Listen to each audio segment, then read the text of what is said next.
عيد الفطر وجمعنا في هذا المكان المبارك. أشهد أن لا إله إلا الله وحده لا شريك له وأشهد أن محمدا عبده ورسوله. اللهم صل وسلم وبارك على سيدنا محمد وعلى آله وصحبه أجمعين.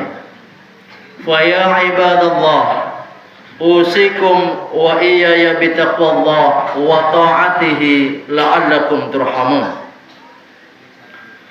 Sidang jamaah salat Idul Fitri yang dirahmati Allah Subhanahu wa taala.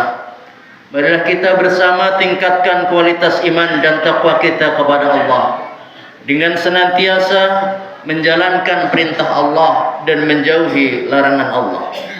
Salawat salam kita sampaikan kepada junjungan alam Nabi besar Muhammad sallallahu alaihi wasallam, kepada keluarga dan para sahabatnya. Mudah-mudahan kita kelak mendapatkan syafaat Nabi Muhammad di akhir. Amin ya rabbal alamin. Jamaah sidang Idul Fitri yang dirahmati Allah, alhamdulillah puasa sudah kita tuntaskan. Tarawih, witir, tilawah Quran, iktikaf, bersedekah, membayar zakat fitrah ataupun zakat harta sudah kita tuntaskan. Ramadan ini andai dianggap sekolah, maka ia adalah ujian akhir. Layaknya sebagai ujian, maka ada yang lulus dan ada yang ranking 1, ada yang ranking 2, ranking 3, dan bahkan ada yang sekedar lulus, tapi tidak sedikit juga dari mereka yang justru tidak lulus. Dan ciri-ciri yang lulus itu adalah kita yang berada di saf pertama dalam barisan ini, karena senang dan bahagia menyambut Idul Fitri. Dan ciri-ciri orang yang tidak lulus, tidak dapat ijazah, adalah mereka yang pulang lebih dulu. Itu disebabkan karena dia tidak mendapatkan ijazah, makanya ia akan cepat pulang meninggalkan perkumpulan ini. Tidak sabar menunggu, enggan berjabat tangan, dan tidak mau menjabat dengan sesama kita. Allahu Akbar, Allahu Akbar, Allahu Akbar, walillahil hamd. Suatu ketika Rasul sallallahu alaihi wasallam pada tanggal 1 Syawal seperti hari ini, saat naik ke atas mimbar, ia menyampaikan khutbah Idul Fitri dengan 3 langkah kaki beliau. Pada langkah pertama beliau naik tangga mimbar, beliau mengucapkan amin. Langkah kedua beliau juga mengucapkan amin. Langkah ketiga beliau juga mengucapkan amin. Setelah sholat Id dilaksanakan, para sahabat pun bertanya, "Ya Rasulullah, pada saat Anda melangkah naik tangga mimbar khutbah tadi, engkau mengucapkan amin sebanyak 3 kali. Dan tidak seperti biasanya Anda mengucapkan kata-kata itu." Kemudian Nabi Muhammad SAW pun menjelaskan, "Tadi di langkah pertamaku Jibril berdoa dan aku mengaminkan." Bayangkan para jamaah sekalian, saat malaikat yang mulia berdoa, kemudian diaminkan oleh seorang makhluk tercipta paling mulia, dan diaminkan juga oleh Rasul sallallahu alaihi wasallam yang terbaik, maka sudah pasti doa itu akan dikabulkan Allah. Lalu apa doanya malaikat Jibril yang pertama? "Ya Allah, jangan kau ampuni orang yang berpuasa tapi durhaka kepada kedua orang tuanya." Saudara-saudariku sekalian yang dirahmati Allah, biarpun puasamu baik, tahajudmu tiap malam, kau tadarus Al-Quran, minimal hatam 2 kali dalam 1 bulan, tetapi kau teteskan air mata orang tuamu, kau sakiti hati orang tuamu, maka demi Allah puasamu gak akan berguna, puasamu gak akan sampai kepada Allah. Maka saudaraku yang masih hidup orang tuanya, bersyukurlah kalian kepada Allah, muliakan orang tuamu, berikan hartamu untuk orang tuamu. Jangan kau pernah hitung-hitungan untuk orang tuamu, karena kita bisa seperti ini sudah pasti disebabkan jasa orang tua kita. Maka Rasulullah Sallallahu Alaihi Wasallam pernah ditanya, "Ya Rasulullah, ini ada seorang anak yang senang menyakiti hati orang tuanya dengan ucapannya yang kasar, dengan tingkah lakunya." Maka Nabi pun mengatakan, jangankan anak itu masuk surga, baunya surga pun dia tidak akan mendapatkannya. Bersyukur kita yang masih hidup orang tuanya meskipun sakit, tapi orang tua masih ada dengan kita. Meskipun kita harus merawatnya bertahun-tahun, ketahuilah itu adalah pintu surga kita. Ketahuilah bahwa Allah selalu tersenyum melihatmu karena engkau mau merawat orang tuamu yang lumpuh. Tidak semua anak oleh Allah diberikan kesempatan untuk merawat orang tuanya. Seorang sahabat Nabi, Umar bin Khattab, bertanya, "Ya Rasulullah, saya tidak mungkin melihat wajah Allah di dunia ini, tapi aku ingin bagaimana caranya agar Allah tersenyum kepadaku?" Nabi pun menjawab, "Buatlah bapak ibumu tersenyum, maka pasti Allah pun tersenyum kepadamu." Saudaraku sekalian, di lebaran hari ini, buatlah bapak ibumu tersenyum bahagia. Berikanlah hadiah terbaik. Hiburlah mereka dengan kebaikan dan khidmahmu. Adik-adik para remaja, setelah melaksanakan sholat Idul Fitri, kemanakah kalian akan pergi? Ke tempat hiburankah? Emang kamu tidak punya dosa di sana? Setelah Idul Fitri, datangi orang tuamu, datangi ibumu, cium kakinya dan minta doanya, minta maaf. Jangan pernah kau lepaskan tangannya sebelum menyentuh kepalamu. Kemuliaan orang tua itu luar biasa. Kita belum minta maaf, belum jabat tangan, tapi apa kata orang tua? "Nak, tidak ada dosamu, nak. Kalaupun kamu pernah berbuat salah, aku sudah memaafkanmu lahir dan batin." Banyak orang di perantauan sini, sebenarnya mereka juga ingin pulang kampung, ingin bertemu orang tuanya, tapi belum bisa karena keterbatasan yang mungkin ada. Maka kita di sini yang orang tuanya juga ada di sini, buatlah mereka bahagia, tersenyum. Bahagiakan mereka, karena merekalah yang menjadikan kita bisa hidup layak seperti ini.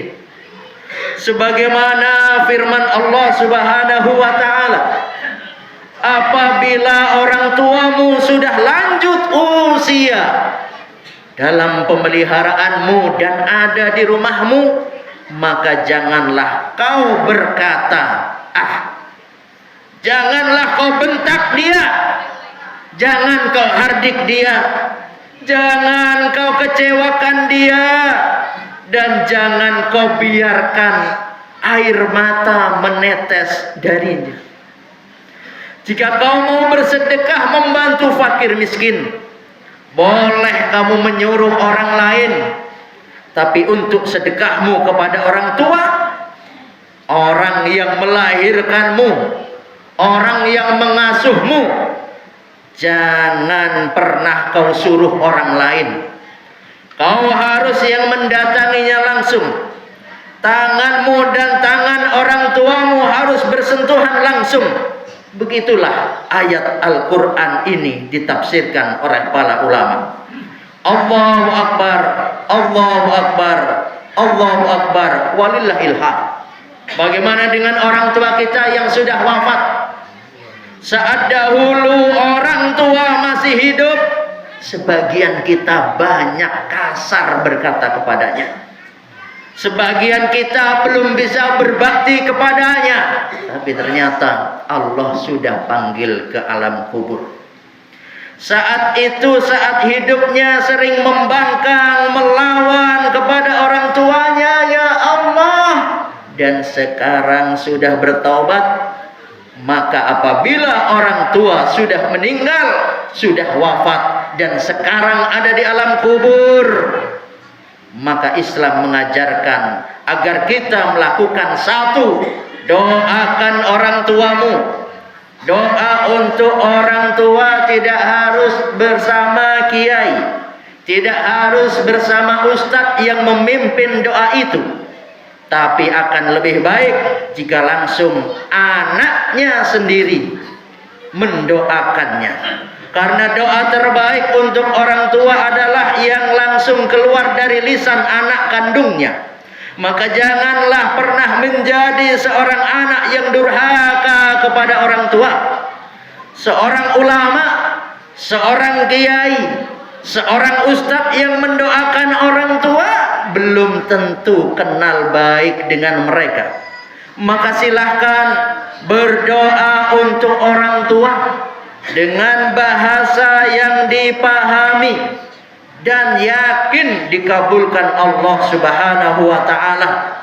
Ya Allah, ampuni dosa kedua orang tuaku, terimalah amalnya, lipat gandakan pahalanya, lapangkan kuburnya, terima semua kebaikannya, jadikanlah kuburnya taman-taman surga yang indah.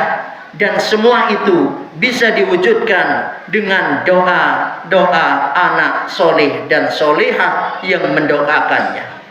Sebagai peringatan untuk para akhwat, para muslimat, tidaklah perlu kau ziarah ke makam orang tuamu jika masih kau buka auratmu. Tidak usah kau pergi ziarah kubur kalau tidak menutup aurat dan tidak pakai jilbab.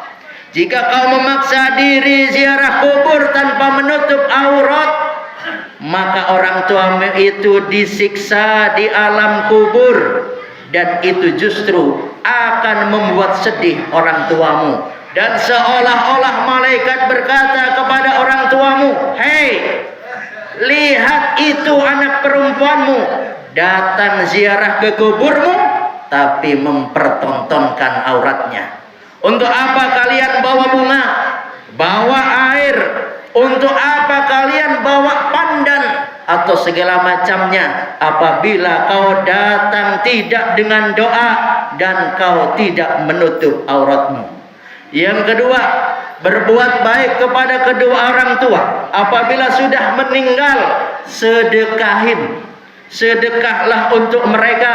Jika ingin terang kubur orang tua, maka belilah lampu untuk masjid.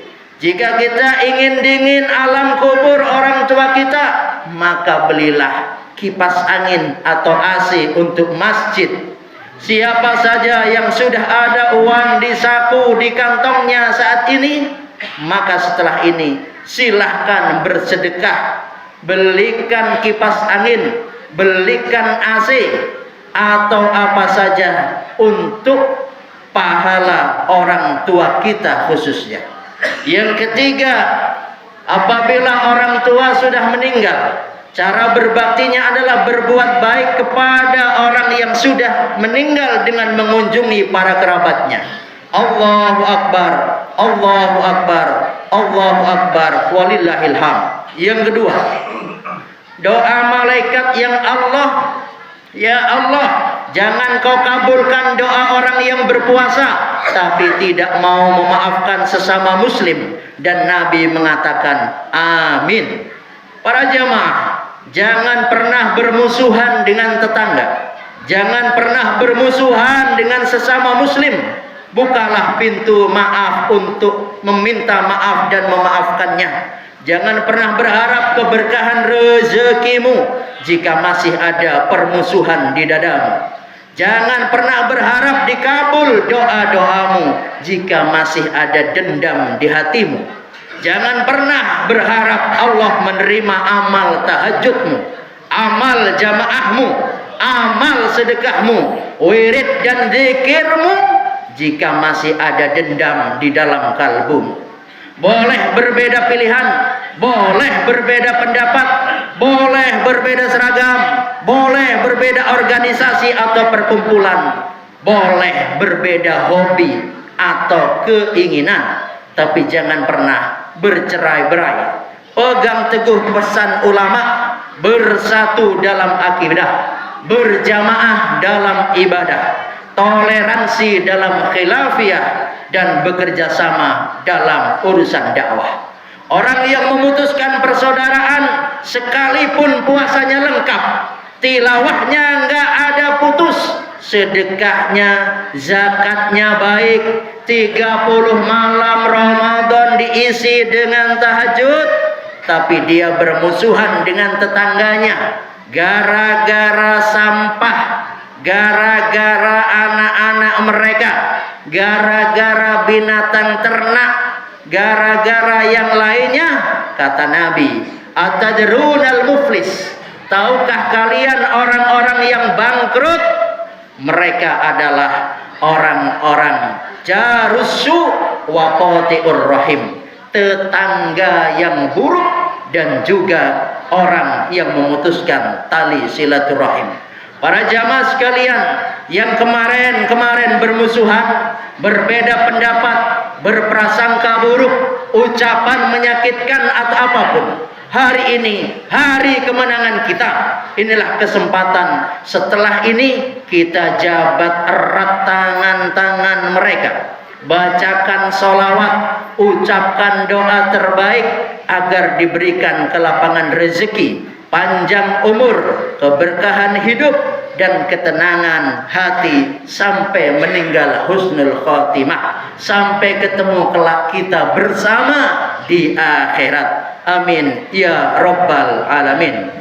Para jamaah, bapak-bapak yang pernah menyakiti hati istrinya, minta maaf dan sebutkan dosanya.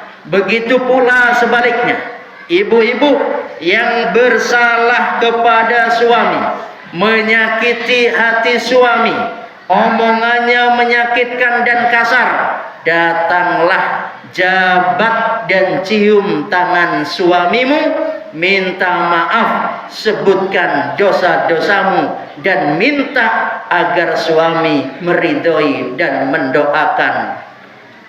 Yang ketiga, malaikat berdoa, ya Allah, jangan kau kabulkan doa istri yang durhaka kepada suaminya. Nabi pun mengucap amin. Kenapa istri yang dianggap durhaka?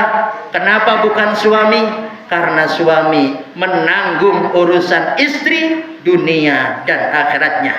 Ibu-ibu yang hadir dan mendengar suara ini, ingatlah bahwa suami itu yang nanggung dosa-dosa para istri. Seorang mubaligh, seorang imam, seorang ustadz, tapi punya istri yang tidak nutup aurat, tidak berpuasa, tidak menjalankan sholat, tidak mentaati perintah Allah, maka di akhirat akan dicari oleh malaikat, mana ini suaminya, mana ini yang harus bertanggung jawab. Maka nanti suami seorang mubaligh, seorang kiai, seorang ustadz yang punya istri seperti itu akan diseret ke neraka untuk menemani istrinya. Di dunia sungguh malu itu suaminya kepada jamaahnya. Suami tidak tidur, banting tulang, kerja mati-matian, kadang terlambat makan, perut kosong, nahan lapar, tapi suami tetap berjuang dan tidak mengeluh. Itu semua dilakukan demi kebahagiaan para istri. Jika ibu-ibu tidak senang kepada suaminya, maka gunakan dengan cara yang baik, karena istri yang akan jadi kayu bakar neraka adalah istri yang sering berkata kasar kepada suaminya. Na'udzubillah, summa na'udzubillah. Mudah-mudahan Allah berikan kepada kita kebaikan dunia dan akhirat, keluarga kita juga diselamatkan dari siksa api neraka. Amin ya rabbal alamin. Barakallahu li wa lakum bil Qur'anil Karim wa nafa'ani wa iyyakum bima fihi minal ayati wa dzikril hakim wa taqabbala minni wa minkum tilawatahu innahu huwas samiul alim.